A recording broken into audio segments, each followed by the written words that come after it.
ಪ್ರೀತಿಯ ದ್ವಿತೀಯ PUC ವಿದ್ಯಾರ್ಥಿಗಳೇ, ಎಲ್ಲರಿಗೂ ಕೂಡ ಮತ್ತೊಮ್ಮೆ ನಮ್ಮ ಯೂಟ್ಯೂಬ್ ಚಾನಲ್ಗೆ ಸ್ವಾಗತವನ್ನು ಕೋರುತ್ತಿದ್ದೇನೆ. ನಾನು ನಿಮ್ಮ Islam sir. Welcome back to my another informative video. ಈ ಒಂದು ವಿಡಿಯೋದಲ್ಲಿ ನಿಮಗೆಲ್ಲರಿಗೂ ಕೂಡ ದ್ವಿತೀಯ PUC ಪ್ರಥಮ ಕಿರು ಪರೀಕ್ಷೆ ಆಗಸ್ಟ್ 2025 ವಿಷಯ ಕನ್ನಡ ಹಾಸನ ಜಿಲ್ಲೆಯ ಈ ಒಂದು ಪ್ರಶ್ನೆ ಪತ್ರಿಕೆ ಆಗಿರುತ್ತೆ, ಹಾಸನ ಡಿಸ್ಟಿಕ್ಕಿನ.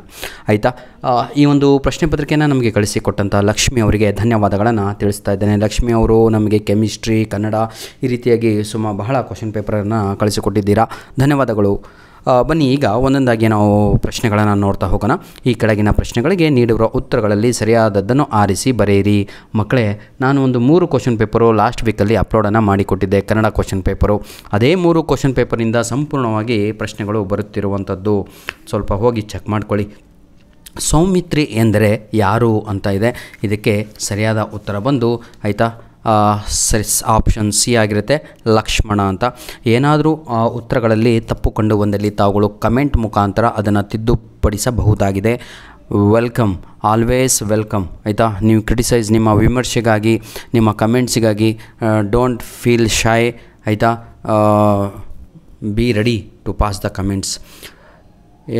ಎಲ್ಲದೋಳು ಇದಕ್ಕೆ ಕ್ವಶನ್ ನಂಬರ್ 2ಕ್ಕೆ ಉತ್ತರವನ್ನು ನೀವೇ ನನಗೆ ಕಳುಹಿಸಿಕೊಡಬೇಕು. ಕ್ವಶನ್ ನಂಬರ್ 3, ಫೈರ್ಗೆ ಬಂದ ಬ್ರಿಟಿಷ್ ಪ್ರಜೆ ಯಾರು? ಬ್ರಿಟಿಷ್ನ ಪ್ರಜೆ ಯಾರು ಅಂತ ಹೇಳಿದರೆ ಕಾರ್ವೇರ್ ಮಾರ್ಷ್. ಆಪ್ಷನ್ ಬಿ ಅಂತ ಇದೆ ಅಲ್ವಾ, ಅದು 100% ಸರಿಯಾದ ಉತ್ತರ ಆಗಿರುತ್ತೆ. ಕ್ವಶನ್ ನಂಬರ್ 4, ಆನೆಯ ಮಾವುತನ ಹೆಸರೇನು ಅಂತ ಇದೆ. ಅದಕ್ಕೆ ಸರಿಯಾದ ಉತ್ತರ ಕೃಷ್ಣೇಗೌಡ ಅನ್ನುವಂಥದ್ದು ಸರಿಯಾದ ಉತ್ತರ ಆಗಿರುತ್ತೆ. ಈಗ 4 MCQಸ್ಗಳನ್ನು ನೋಡಿದ್ವಿ. ಈಗ ನಾವು ಮ್ಯಾಚ್ ದ ಫಾಲೋಯಿಂಗ್ ಕಡೆಗೆ ಹೋಗುವ. ರಾಮಚಂದ್ರ ಚರಿತ ಪುರಾಣ ಡ್ಯಾಶ್, ಅದಕ್ಕೆ ಹೊಂದಿಸಿ ಬರೆಯಿರಿ ಅಂತ ಇದೆ. ರಾಮಚಂದ್ರ ಚರಿತ ಪುರಾಣ ಚಂಪು ಕಾವ್ಯ ಅಂತ ಇದೆ ಅಲ್ವಾ, ಅದು ಸರಿಯಾದ ಉತ್ತರ ಆಗಿರುತ್ತೆ, ಚಂಪು ಕಾವ್ಯ. ಕುಮಾರವ್ಯಾಸ ಅಂತ ಇದೆ. ಇದಕ್ಕೆ ಸರಿಯಾದ ಉತ್ತರ ಕರ್ನಾಟ ಭಾರತ ಕಥಾಮಂಜರಿ ಅನ್ನುವಂಥದ್ದು ಸರಿಯಾದ ಉತ್ತರ ಆಗಿರುತ್ತೆ. ಭಕ್ತಿ ಭಂಡಾರ ಅಂತ ಇದೆ. ಅದಕ್ಕೆ ಸರಿಯಾದ ಉತ್ತರ ಬಸವಣ್ಣ ಅಂತ. ಹೌದಲ್ವಾ, ಕೂಡಲ ಸಂಗಮ ದೇವ ಅಂತಲೂ ಕೂಡ ಅವರಿಗೆ ಇರುವಂತಹ ಒಂದು ಏನಂತೀರ, ಅದು ಹೇಳಿ ನೋಡೋಣ, ಅಂಕಿತನಾಮ. ಆಯಿತಾ, ಬಿಟ್ಟ ಸ್ಥಳಗಳಿಗೆ ಸರಿಯಾದ ಉತ್ತರವನ್ನು ಆರಿಸಿ ಬರೆಯಿರಿ. ಬಸವಲಿಂಗನ ಹೆಂಡತಿಯ ಹೆಸರು ಡ್ಯಾಶ್, ಸಿದ್ಲಿಂಗಿ. ಎಲ್ಲ ಕ್ವಶನ್ ಪೇಪರಲ್ಲಿ ಈ ಕ್ವಶನ್ ಇತ್ತು. ಡ್ಯಾಶ್ ಕೆಂಪು ಪೆಟ್ಟಿಗೆ ಸೇರಿದ ಪ್ರಾಣಿ. ಎಲ್ಲ ಕ್ವಶನ್ ಪೇಪರಲ್ಲೂ ಈ ಪ್ರಶ್ನೆ ಇತ್ತು. ಸಿಂಹ ಬಾಲದ ಕೋತಿ ಅಂತ. ಲೇಖಕಿಯ ಪತಿ ಡ್ಯಾಶ್ ತೊಂದರೆಯಿಂದ ಬಳಲುತ್ತಿದ್ದರು. ಅದಕ್ಕೆ ಕಿಡ್ನಿ ಸ್ಟೋನ್ಸ್ ಅನ್ನುವಂಥದ್ದು ಸರಿಯಾದ ಉತ್ತರ ಆಗಿರುತ್ತೆ. ವಿದ್ಯಾರ್ಥಿಗಳೇ, ಕನ್ನಡ ಕ್ವಶನ್ ಪೇಪರ್ ಅಪ್ಲೋಡ್ ಮಾಡಿ ಇಲ್ಲಿ ನಾನು ನಿಮಗೆ ಸಂತೋಷಪಡಿಸಬೇಕು ಅನ್ನುವಂಥದ್ದು ನನ್ನ ಉದ್ದೇಶ ಅಲ್ಲ. ಯಾರೆಲ್ಲ ಇಂಗ್ಲೀಷಲ್ಲಿ ವೀಕ್ ಇದ್ದೀರೋ, those who are very very very very weak in English, those who decided I will fail in English, those who decided I will not get good marks in English, ಅಂತಹ ವಿದ್ಯಾರ್ಥಿಗಳಿಗೆ ನನ್ನ ಒಂದು ಯೂಟ್ಯೂಬ್ ಚಾನಲ್ ಇರುವಂಥದ್ದು. ಈ ವಿಡಿಯೋದ description ಬಾಕ್ಸಲ್ಲಿ important questions with answer sir ಜೊತೆಗೆ ಒಂದು 3 ಕ್ವಶನ್ ಪೇಪರು ಸಾಲ್ವ್ ಮಾಡಿರೋದು ಕೂಡ ಲಿಂಕನ್ನು ಕೊಟ್ಟಿರ್ತೇನೆ. ಜೊತೆಗೆ ಎಕ್ಸಾಮಿಗೆ ಬರುವಂಥ ಗ್ರಾಮರಿನ ಲಿಂಕನ್ನು ಕೊಟ್ಟಿರ್ತೇನೆ. ಇದನ್ನು ಯುಟಿಲೈಸ್ ಮಾಡಿಕೊಳ್ಳಿ. ಗ್ರಾಮರಲ್ಲಿ ನಿಮಗೆಲ್ಲರಿಗೂ ಕೂಡ ಬಂದುಬಿಟ್ಟು ಲೆಟರ್ ರೈಟಿಂಗ್ ಇರುತ್ತೆ, ಆಯಿತಾ, ಕ್ವಶನ್ ಟ್ಯಾಕ್ಸ್ ಇರುತ್ತೆ, WH ಕ್ವಶನ್ಸ್ ಇರುತ್ತೆ. ಈ ರೀತಿಯಾಗಿ ನಿಮ್ಮ ಕಾಲೇಜಲ್ಲಿ ಯಾವ ಭಾಗವನ್ನು ಗ್ರಾಮರಲ್ಲಿ ಕಂಪ್ಲೀಟ್ ಮಾಡಿದಿರೋ ಅವೆಲ್ಲವೂ ಕೂಡ ನಿಮ್ಮ ಗ್ರಾಮರಿಗೆ ಇರುತ್ತೆ. ಅದು ನಿಮಗೆ ಚೆನ್ನಾಗಿ ಗೊತ್ತಿರುವಂಥದ್ದು. ಹಾಗಾಗಿ ವಿದ್ಯಾರ್ಥಿಗಳೇ, ಈಗ ನೀವು ಸುಮ್ಮನೆ ನನಗೆ ಸರ್ ಲೆಟರ್ ರೈಟಿಂಗ್ ಬರುತ್ತಾ, ಸರ್ ನಮಗೆ ಡೈಲಾಗ್ ರೈಟಿಂಗ್ ಬರುತ್ತಾ, ಈ ರೀತಿಯಾಗಿ ನನಗೆ ಕೇಳುವಂಥದ್ದಲ್ಲ, ನಿಮ್ಮ ಲೆಕ್ಚರರ್ಗೆ ಕೇಳ್ಕೊಂಡ್ರೆ ಒಮ್ಮೆ ಏನೆಲ್ಲ ಬರುತ್ತೆ ಅಂತ ಅದು ಅದರ ಲಿಂಕನ್ನು ಇದೇ ವಿಡಿಯೋದ ಡಿಸ್ಕ್ರಿಪ್ಷನ್ ಬಾಕ್ಸಲ್ಲಿ ಕೊಟ್ಟಿರ್ತೇನೆ.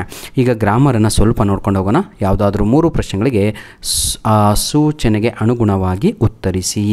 ಇವುಗಳಲ್ಲಿ ಒಂದು ಪದದ ಸಮಾನಾರ್ಥಕ ಪದಗಳನ್ನು ಬರೆಯಿರಿ.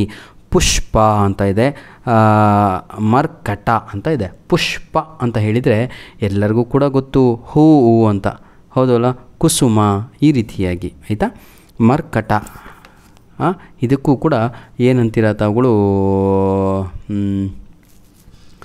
ಏನಂತೀರಪ್ಪ, ಮರ್ಕಟ ಅಂದರೆ ನೆನಪು ಬರ್ತಾಯಿಲ್ಲ ನೋಡಿ, ಹಿಂಗಾಗತ್ತೆ. ಕಪಿ ಏನಂತೀರ ಸರ್, ಮಂಗ, ಕಪಿ, ವಾನರ. ಆಯಿತಾ, ನೆಕ್ಸ್ಟು ಇವುಗಳಲ್ಲಿ ಒಂದು ಪದದ ಗುಣವಾಚಕವನ್ನು ಬರೆಯಿರಿ. ಗುಣವಾಚಕ ಸರ್ ಅಬ್ಜೆಕ್ಟಿವ್ ನೋಡಿ. ಕಿರು ಹಾದಿ, ಕಿರು ಅನ್ನುವಂಥದ್ದೇ ಇಲ್ಲಿ ಗುಣವಾಚಕ ಆಗಿರುತ್ತೆ. ಶುದ್ಧ ನೀರು, ನೀರನ್ನು ಡಿಸ್ಕ್ರೈಬ್ ಮಾಡುವಂತಹ ವರ್ಡ್ ಯಾವುದು? ಶುದ್ಧ ಅಂತ. ಹಾಗಾಗಿ ಶುದ್ಧ ಅನ್ನುವಂಥದ್ದೇ ಇಲ್ಲಿ ಆನ್ಸರ್ ಆಗಿರುತ್ತೆ. ಭಾಳ ಈಸಿ ಕಣ್ರಿ ಗುಣವಾಚಕಗಳು. ಬನ್ನಿ, ಇವುಗಳಲ್ಲಿ ಒಂದು ಪದದ ತತ್ಸಮ ರೂಪವನ್ನು ಬರೆಯಿರಿ. ಬಿ ರ ಅಂತ ಇದೆ, ಬಿ ರ ಅಂತ ಇದೆ ಅಂದರೆ ವಿ ರ ಅಂತ ಬರೆದ್ರೆ ಮುಗೀತು. ಬಿ ಜಾಗಕ್ಕೆ ವಿ ಅಂತ ಹಾಕಿದರೆ ಆಯಿತು. ಮೊಗ ಅಂತ ಇದೆ, ಅದಕ್ಕೆ ಮುಖ ದೊಡ್ಡ ಖ ಬರೆದ್ರೆ ಆಯಿತು ಅಷ್ಟೇ, ಮತ್ತೆ ಏನೂ ಇಲ್ಲ. ನೆಕ್ಸ್ಟು, ಯಾವುದಾದ್ರೂ ಒಂದು ದ್ವಿರುಕ್ತಿ ಪದವನ್ನು ಬರೆಯಿರಿ. ದ್ವಿರುಕ್ತಿ ಅಂದರೆ 2 ಸಲ ಸೇಮ್ ವರ್ಡ್ ಬರಬೇಕು. ಈಗ ನಾನು ಹೇಳ್ತೀನಿ ಬೇಗ ಬರ್ಕೊಳ್ರೋ ಅಂತ, ಬೇಗ ನೋಡಿ, ಬೇಗ ಅನ್ನುವಂಥದ್ದು ದ್ವಿರುಕ್ತಿ ಪದ ಆಗಿರುತ್ತೆ. ಕ್ಲಿಯರ್ ಅಲ್ಲ ಫ್ಯೂ? ಓಡ್ ಬರ್ರೋ, ಓಡಿ ಅನ್ನುವಂಥದ್ದು ಇದು ದ್ವಿರುಕ್ತಿ ಪದ ಆಗಿರುತ್ತೆ. ಓಕೆ, ದೊಡ್ಡ ಕೆಲಸಗಳು ಅವನು ಮಾಡಿದ್ದಾನೆ. ನೋಡಿ, ದೊಡ್ಡ ಅನ್ನುವಂಥದ್ದೇ ದ್ವಿರುಕ್ತಿ ಪದಗಳು. ಆಯಿತಾ? ಅರ್ಥ ಐತ್ರಿ? ಮನೆನೇ ಉಳಿಸ್ಬಿಡ್ತಾ ಕಣೋ, ಮನೆ ಅಂತ ಇದಲ್ವ, ಅದು ದ್ವಿರುಕ್ತಿ ಅಂತ. ಧನ್ಯವಾದಗಳು ವಿದ್ಯಾರ್ಥಿಗಳೇ. ಹೋಪ್ ನಿಮಗೆ ಅರ್ಥವಾಗುವ ರೀತಿಯಲ್ಲಿ ಈ ಒಂದು ವಿಡಿಯೋ ಮಾಡಿದ್ದೇನೆ ಅಂದ್ಕೊಂಡಿದ್ದೀನಿ. ದಯವಿಟ್ಟು ಒಂದು ಲೈಕು ಹಾಗೂ ಕಮೆಂಟಲ್ಲಿ ನಿಮಗೆಲ್ಲರಿಗೂ ಕೂಡ ಒಂದು ಆಪ್ಷನ್ ಬರ್ತಾ ಇದೆ, ಹೈಪ್ ಪಾಯಿಂಟ್ಸನ್ನು ಕ್ರೆಡಿಟ್ ಮಾಡಿ ಅಂತ ಹೇಳ್ತಾ ವಿಡಿಯೋವನ್ನು ಮುಗಿಸ್ತಾ ಇದ್ದೇನೆ. ಧನ್ಯವಾದಗಳು. God bless you all. Please share our videos.